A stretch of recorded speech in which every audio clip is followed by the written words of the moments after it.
এমন এক সোনার বাংলাদেশে তাকি এই বাংলাদেশ এমন হয়েছে আপনার সায়ের বাংলাদেশ। এই দেশ হলো তামা তামা, এই দেশ হাহাকার, শান্তি নাই। বাড়ির থেকে বের হইবান, গন্তব্যস্থানে যাইবান, বাড়া লয়ে যাবেন হিসাব করে, হ্যাঁ যাইবার অর্ধেক রাস্তায় যাবেন, টেয়া নাই, রাস্তা ভাঙ্গা, রাত্রে যাইয়া ওষুধ খাবার টিয়া থাকতো না ফটো। ওষুধ খাইলেও 3 দিন ঘুম থেকে উঠতে পারতেন না। এমন এক বাংলাদেশ আমরা তৈরি করে তৈরি গেছুন, আর এমন বর্তমান চালাইতেছুন।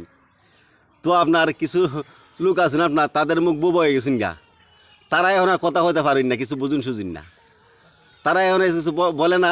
আগে স্বৈরশাসক 17 বছর ক্ষমতা চালাই গেছুন, তাদের মুখ তখন জটফট চলতো, তখন দ্রুত চলতো, কথাবার্তা কইতো, ফেসবুকে হের দিত।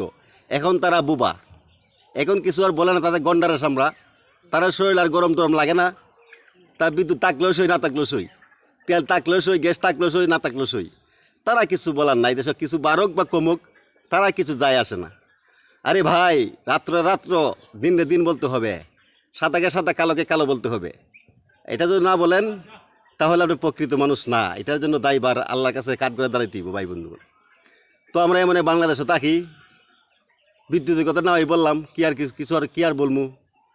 বাড়িতে বাইরে দেখুন, কোনো জায়গায় যাইবাইন, গাড়ি নিয়ে ফাইন, গাড়ি তো ফাইতেন না, কারণ গ্যাসটাই তেল নাই।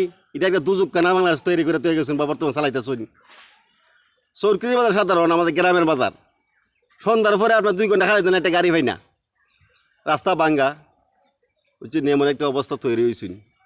তো ভাই বন্ধুগণ, গরমের জ্বালা, জীবনে জ্বালা ফারা, কিছু বলার নাই।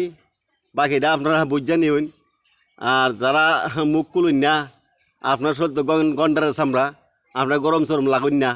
আর আপনার ফাঁসা বড় শক্ত, রাস্তাতে গেল আপনার টেকটান টুকনা লাগুন না, আপনার আড্ডি বড়, ইস্পাতে তো শক্ত। কিছু বলার নাই। আল্লাহ হাফেজ।